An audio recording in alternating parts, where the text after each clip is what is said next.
नमस्कार मित्रांनो, स्वागत आहे आपल्या सह्याद्री कट्टा या यूट्यूब चॅनलवरती. तर आजची कथा आहे पुणे जिल्ह्यातील एका खेडेगावातील. तर एका गावात राहुल व अमोल नावाची दोन मित्रे राहत होती. खूप जिवलग मित्र होती. 12वीमध्ये नापास झाले असण्या कारणाने आता ते शेती करत होते. घरच्यांसोबत शेती करत असे. दोघेही 25 वर्षाची. दोघांचंही जीवन अगदी सुरळीत चालू होतं. अमोल जो होता त्याला जरा थोडा पोरीचं जादा आकर्षण होतं. यात काही वेगळं नाही, पुरुषाला स्त्रीमध्ये आकर्षण असणे. यांचे लग्नही बाकी होते. शेती करत असल्या कारणाने मुलीवाली नाकारत असे. यांना चिंता होतीच, पण जास्त काही लक्ष देत नव्हती. नंतर अमोल हा एका गॅरेज म्हणजे ऑटोमोबाईल शॉपवरती कामाला लागला व काम शिकत होता. राहुलही भेटायचा त्याला. दोघांच्या गप्पा छप्पा व्हायच्या.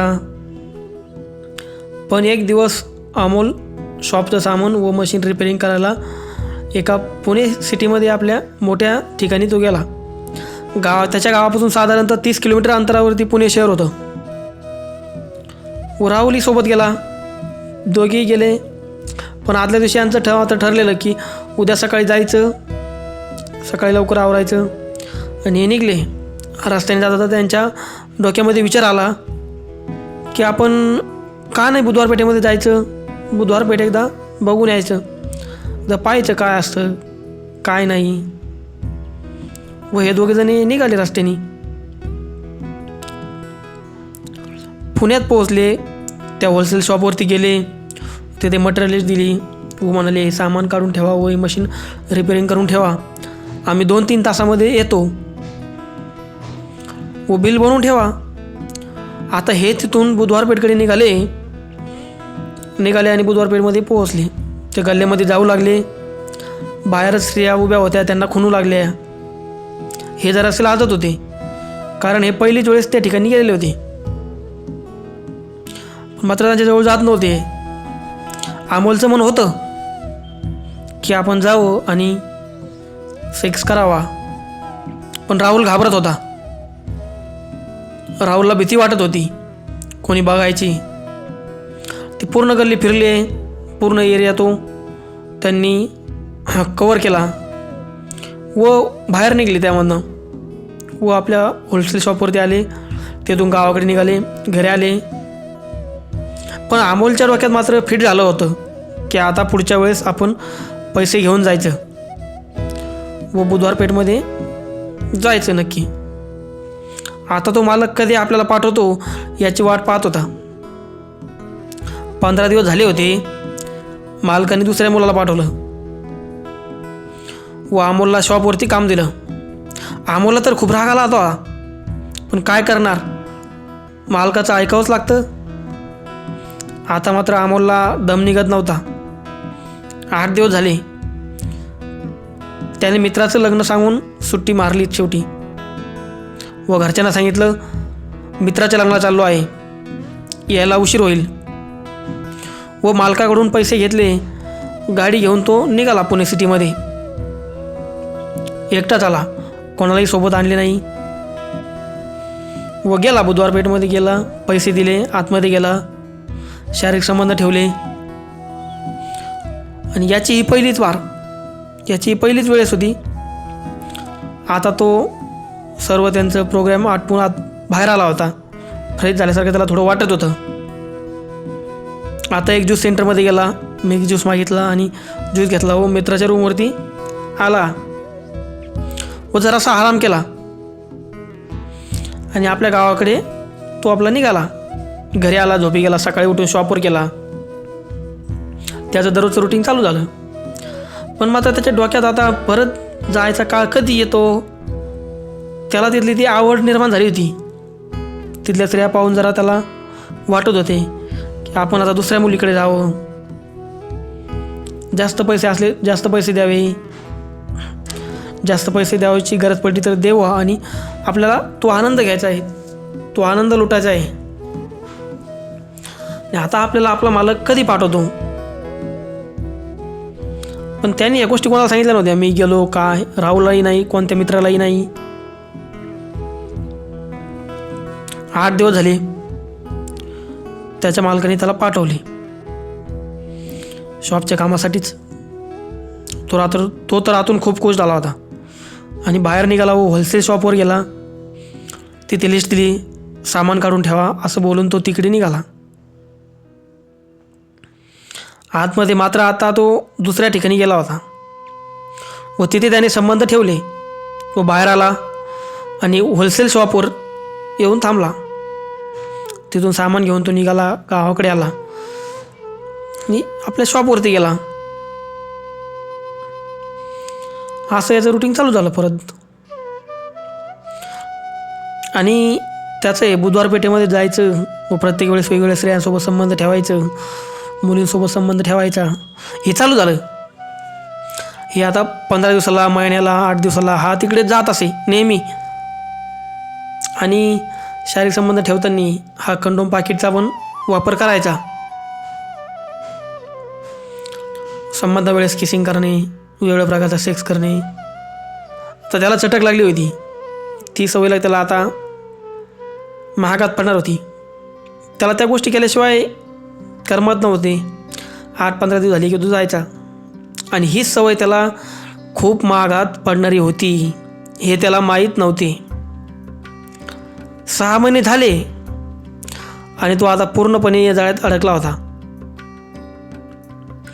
तो असेच एकदा जाऊन आला आणि घरी आल्यावर 2-3 दिवसांनी त्याला थोडा ताप आला, नॉर्मल. अंग जरा दुखत होतं आणि त्याने फारसं लक्ष दिलं नाही त्याच्याकडे. त्याचं अंडाशय जे होतं त्या अंडाशयाला थोडं बारीक बारीक फुटकुळ्या आल्या, पण त्यांनी एवढं काही लक्ष दिलं नाही त्याच्या.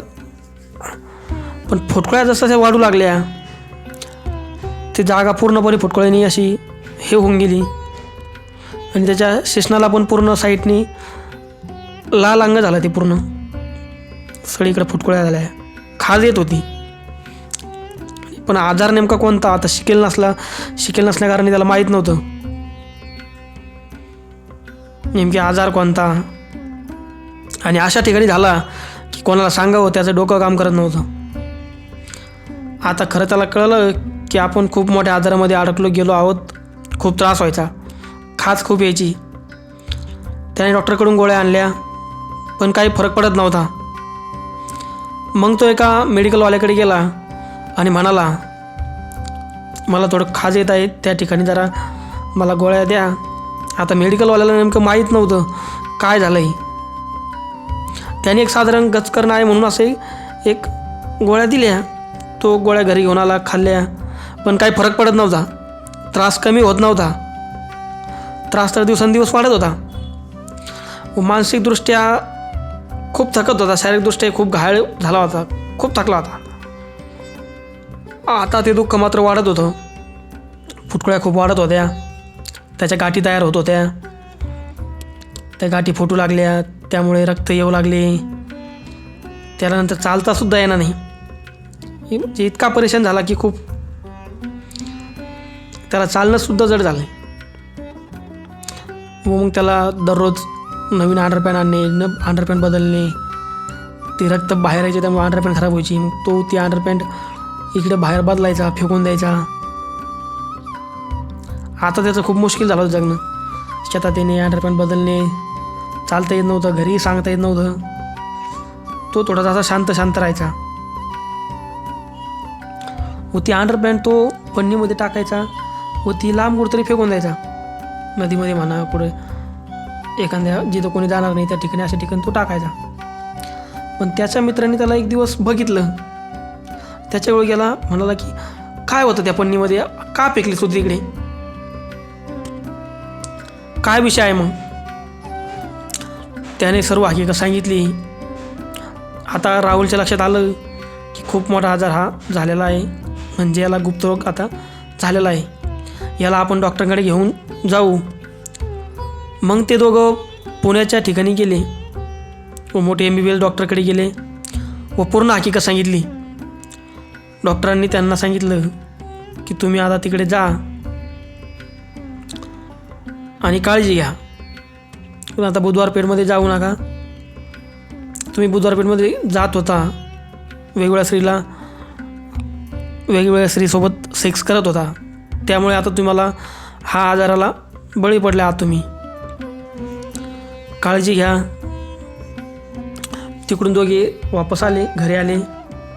गोळ्या दिल्या होत्या, गोळ्या खाल्ल्या, औषध घेत होता. काय फरक पडत नव्हता. त्याला इतका त्रास व्हायला लागला की त्याला जगायची इच्छाच राहिली नाही. व जे अंडाशय आहे त्याचा आकार खूप मोठा वाढत होता.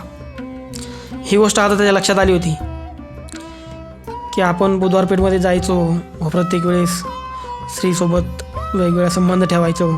त्यामुळे आपल्याला हा आजार झालेला आहे. कोणत्या तरी एखाद्या स्त्रीला हा आजार असावा आणि स्पर्श होऊन ही घटना आता घडलेली आहे. आता त्याची मानसिक स्थिती खराब झाली होती. आता नको ते डोक्यामध्ये विचार यायला लागले होते. आत्महत्या करण्याचं ठरवलं. आता जगणं मुश्किल झालं. आता जगायचंच नाही, या जगात राहायचंच नाही. पण डॉक्टरकडे गेलो, हे निदान केलं, तरी आहे आजार ठीक होत नाही आहे. आजार दिवसांदिवस वाढत आहे. आणि ही गोष्ट फक्त राहुललाच माहिती होती. पण अमोलने एक दिवस ठरवलं आणि शेतामध्ये गेला. पिकावरील मारण्याचे तणनाशक औषध घेतले व आपले जीवन संपविले. व मग नंतर ही घटना उघडकीस येते आणि मग राहुलने हा सगळा प्रकार त्याचे सांगितला. असाच या कथेचा इथे शेवट होतो. ह्या कथेमधून आपल्याला शिकण्यासारखं खूप काही भेटतं की संबंध ठेवावे की नाही, कसे ठेवावे, कोणत्या गोष्टीचं किती नाद लावून घ्यावा. व काही आजाराचं इलाजही अजून नाही आहे, त्याची औषधी अजून मार्केटमध्ये तयार झालेली नाही आहे. त्यामुळे या आजारापासून आपल्याला लांब राहायचं आहे. आपण बाहेर कुठेही जात असाल, लॉजिंगवर म्हणा, आणखी कुठे म्हणा, तर आपल्याला काळजी घ्यायची आहे. गोताईपर्यंत जायचं टाळायचं आहे. त्यामुळे आनंदी राहा, खुश राहा, घरच्यांची काळजी घ्या. व अशाच अडकलेल्या काही मित्रमैत्रिणींना हा व्हिडिओ नक्की शेअर करा. आणि जो अडकला नाही त्याला पण शेअर करा, कारण की त्याला पण माहीत झालं पाहिजे की अशा गोष्टी केल्यावर काय होतं, काय त्याचे परिणाम आहेत. खूप वाईट आणि खूप घातक परिणाम अशा गोष्टीवरती होतो. आणि तुम्हाला काय वाटते याबद्दल नक्कीच मला कमेंट बॉक्समध्ये कळवा. व कथा आवडली असेल तर लाईक करा. व अशाच इमोशनल व इन्स्पायर स्टोरीसाठी आपल्या सह्याद्री कट्टा या चॅनलला सबस्क्राईब करायला विसरू नका. धन्यवाद.